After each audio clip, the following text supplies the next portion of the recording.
No dia em que eu decidi que eu ia criar um canal no YouTube, eu disse pra todo mundo que eu ia fazer um vídeo sobre a Palestina. Só que eu pretendi enrolar um pouco até o canal estar mais forte, porque lidar com a máquina de propaganda de Israel é uma coisa muito delicada e até mesmo perigosa. Mas a situação na Palestina não espera, tem muita coisa acontecendo e é preciso tomar coragem, especialmente porque eu vejo muita gente legal caindo num discurso sobre um simples conflito territorial ou que Israel está apenas se defendendo e coisas assim que tem ganhado fôlego no Brasil nos últimos tempos, inclusive pela boca de gente famosa e respeitada. Então eu acho que é a minha obrigação, como uma pessoa que milita na causa há 7 anos, tomar coragem. O Thiago, lá do Bem Vivendo, estava até falando no outro fim de semana lá no canal sobre importância de tomar coragem como um valor e esse não pode me faltar mesmo não. Hoje em dia tá muito comum tentarem silenciar a gente com as críticas e a gente não pode deixar isso acontecer. Segura aí na cadeira que eu vou ter que falar umas coisas duras hoje sobre Palestina e Israel. E lá no Twitter a galera até já me deu permissão para pirular, então são muitas coisas duras. São vídeos que eu não vou conseguir incrementar com muita ilustração, mas eu espero que eles sejam úteis pela narrativa mesmo. Então, bem-vindos à primeira minissérie de vídeos do Tese 11, a questão da Palestina.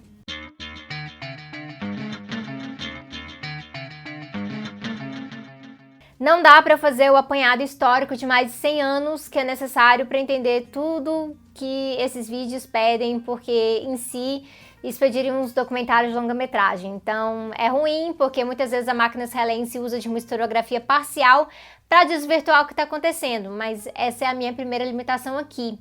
Então eu recomendo para vocês que não estão familiarizados com a situação, assistir ao vídeo do Crash Course World History, link na descrição, sobre Israel e Palestina. Não é um vídeo perfeito, eu fiz observações e críticas minhas lá no Twitter também, mas é um bom vídeo para sua duração de 13 minutos.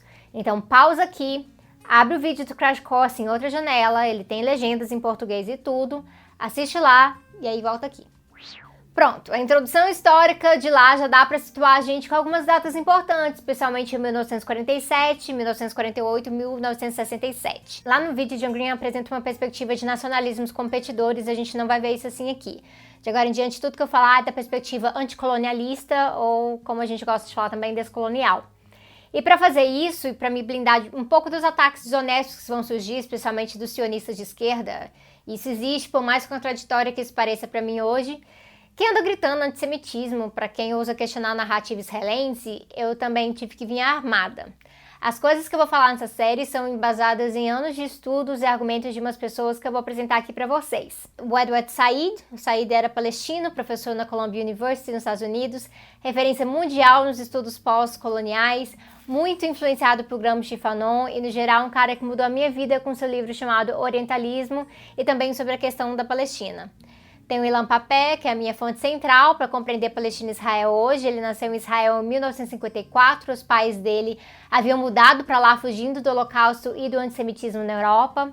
Ele foi soldado no IDF, as Forças de Defesa Israelenses, inclusive durante a Guerra de Yom Kippur em 1973. Ele fez doutorado em História em Oxford, publica pra caramba sobre esse tema, ele é comunista, ele é um dos principais proponentes da tática não violenta chamada BDS, Boicote, Desinvestimento e Sanções a Israel.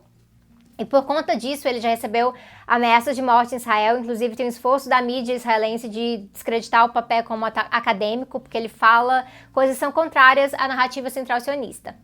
Tem o Noam Chomsky, é famosão, ele é o autor de Consenso Fabricado, leiam.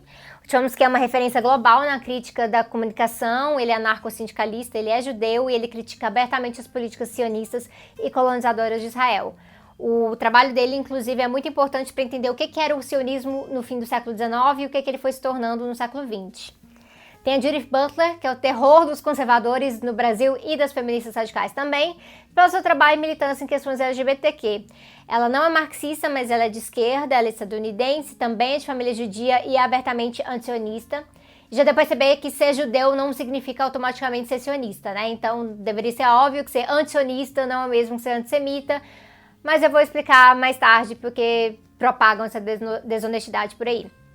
Tem a Angela Davis, que é a mulher mais fantástica viva hoje, vocês precisam concordar comigo nisso.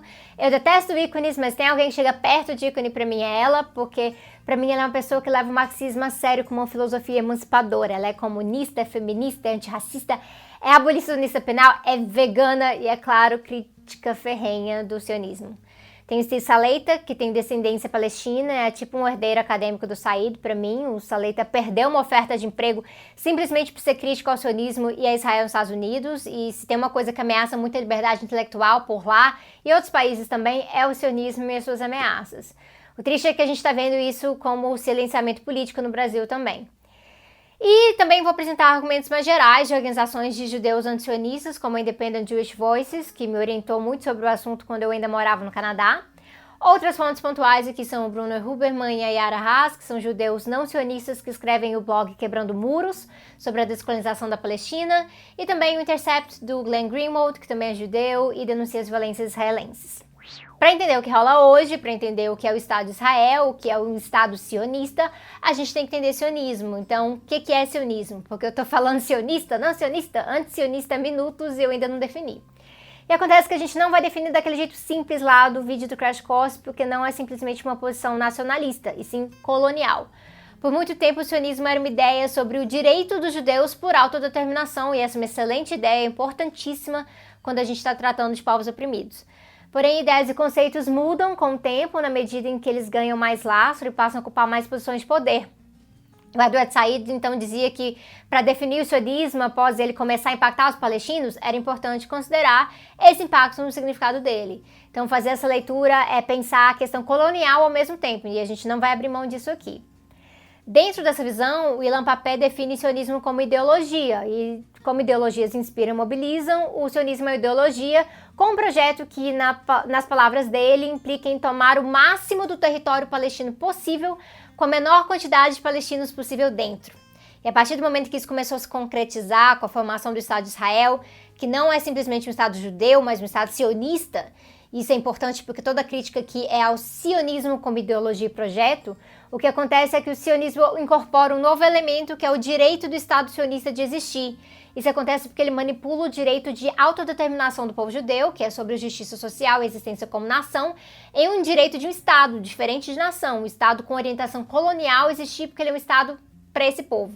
E o Chomsky, francamente, acha isso uma bagunça, porque ele mesmo diz que uma coisa é o México respeitar os Estados Unidos, mesmo estando em um pedaço do território mexicano, outra seria o México ter que aceitar o direito dos Estados Unidos de ocupar o território mexicano. Então, quando uma ideologia gera um Estado, e esse Estado se estabelece em cima de ter direitos soberanos, que são dados como pré-existentes, muita coisa injustificável passa a ser aceita. Sabrina, mas e o sionismo de esquerda? Existe uma esquerda sionista? Em Israel existe sim, são pessoas progressistas e até socialistas que aderem ao sionismo como ideologia. E isso sim é uma contradição para mim, porque o Domenico Losurdo, num texto bem bom que eu vou deixar aqui na descrição, ele explica que apesar de ter uma presença histórica de socialistas sionistas em Israel no começo, o movimento comunista passou a rejeitar isso por conta do aspecto colonial crescente do sionismo pós-1948. Passou a rejeitar essa etiqueta e o termo que o Losurdo usa é social-chauvinismo. Isso é porque ele vê o sionismo como colonial e se baseando na ideia de uma terra sem povo para um povo sem terra, ou seja, ignorando que já tinha povo naquela terra. A diferença é que após virar Estado e anexando cada vez mais terras palestinas a esse Estado, esse aspecto colonial foi se afirmando materialmente não só como ideologia, mas como economia política. Mas a questão para mim, pessoalmente, é que se alguém quer se dizer de esquerda e sionista, o problema não é meu. Passa a ser meu quando usa sua posição na esquerda para silenciar as críticas ao colonialismo e racismo sionista contra palestinos e ainda chamarem de antissemitismo de forma desonesta. O Ilan Pappé, inclusive, fala que esse discurso de que antisionismo e antissemitismo são a mesma coisa fazem parte de uma narrativa bem construída por Israel e os Estados Unidos de que a questão palestina é difícil de entender, em vez de ser uma história sobre colonialismo e expropriação. Isso dá para eles uma ferramenta poderosa de silenciamento, porque equaliza críticas ao Estado de Israel como se fossem críticas ao judaísmo e a judeus, isso sim sendo uma forma de antissemitismo. Então essa construção deles é genial, na verdade, porque Israel separa questões de Estado de questões de nação. Formalmente, o que significa que se Israel é um Estado judeu, você pode ter cidadania israelense, mas a sua nacionalidade é judaica. Não existe nacionalidade israelense, só nacionalidade judaica. Isso mistura legalmente judaísmo com Israel e aí em cima disso propaga um argumento conveniente. Se você ataca Israel, você está atacando um Estado judeu e aí, por consequência, o judaísmo e todos os judeus. Para Chomsky, isso é uma anomalia na teoria do Estado moderno e para o Pappé isso significa que o Estado de Israel arranjou uma forma discursiva genial de silenciar críticos, como foi o caso do Steve Salaita. O Norman Finkelstein tem um livro detalhando isso, inclusive o próprio Saleita deu palestras sobre isso. E isso tem consequências negativas até para judeus. A Judith Butler conta que encontrar judeus nos Estados Unidos que tentam esconder a sua identidade judaica porque discordam das ações de Israel na Palestina é comum.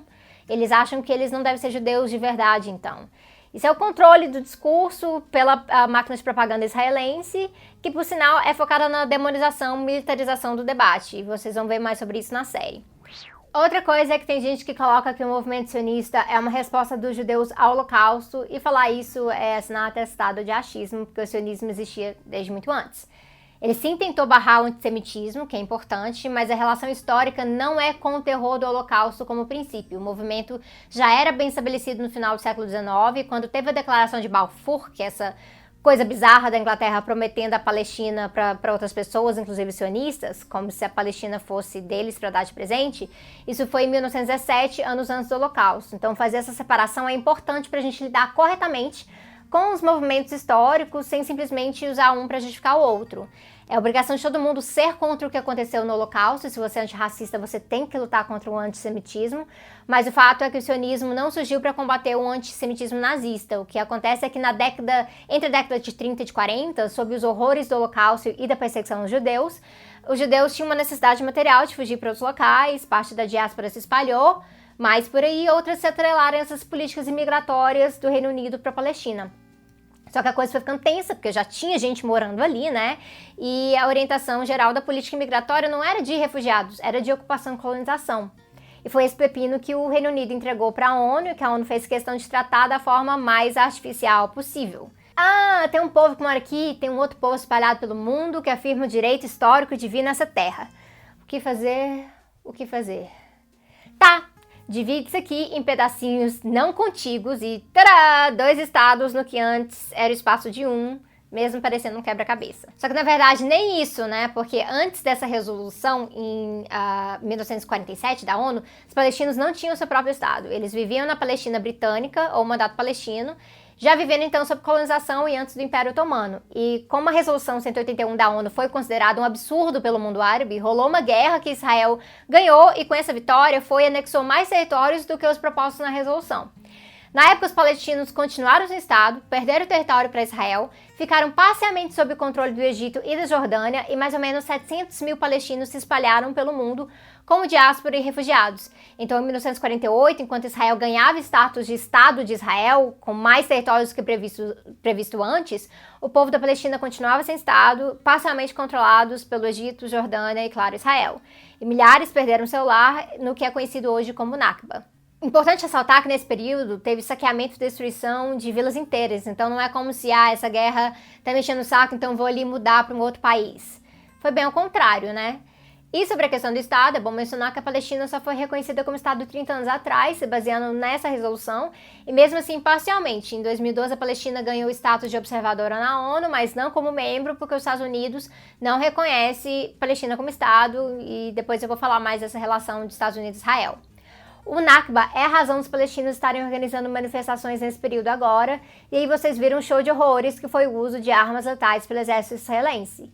Em 2018 são 70 anos de Nakba e o povo palestino pede o direito de retorno. Israel não quer dar esse direito de retorno de forma nenhuma, por isso os palestinos estão organizando uma jornada de luta de 6 semanas em relação ao Nakba. E pensa bem, os palestinos pedem o fim da ocupação, mas eles também pedem algo muito simples como o direito de voltar para casa. Israel impede isso com leis e poder militar, porque palestinos voltando alteraria drasticamente a correlação de forças dentro dessa democracia do Oriente Médio, assim como a questão da propriedade de terras. No próximo vídeo eu vou falar então das características da ocupação sionista por Israel da Palestina. No terceiro, sobre a militarização de Israel e a questão da limpeza étnica. No quarto, sobre a tática não violenta de BDS. No quinto, sobre a solução de 2 estados ou não. Não sei se esses vídeos vão rolar um depois do outro certinho, mas eu quero fazer todos eles sim, tentar trazer um pouquinho desse acúmulo para vocês. E tô muito feliz com a resposta ao canal, o canal tá crescendo, muito obrigada, a resposta ao vídeo da semana passada também foi excelente. A minha gratidão também aos nossos apoiadores do Tese 11 lá no apoia-se/Tese 11, porque fazem esse canal continuar a acontecer, na verdade. E quando esse vídeo for ao ar, Eu vou estar em São Paulo, porque eu tenho uma agenda em São Paulo, junto com a Jacobin Magazine, e tem vários eventos legais acontecendo. Então, na quarta-feira, dia 11, tem evento na USP de noite, na quinta-feira, dia 12, na UFABC de noite, no sábado de manhã, em Grajaú, a gente tem um evento também, 9 da manhã, e no domingo tem um evento no Aljânia, que é um restaurante de refugiados palestinos em São Paulo, junto com a editora Autonomia Literária e também a revista Jacobin, para bater um bate-papo bem legal. Todas as informações dos eventos de Facebook dessas atividades estão aqui na descrição também, eu estou divulgando nas outras redes, quem me acompanha sabe disso, e quem quiser colar, estiver em São Paulo e quiser colar, são totalmente bem-vindos, e eu aguardo vocês. É isso por agora, até semana que vem.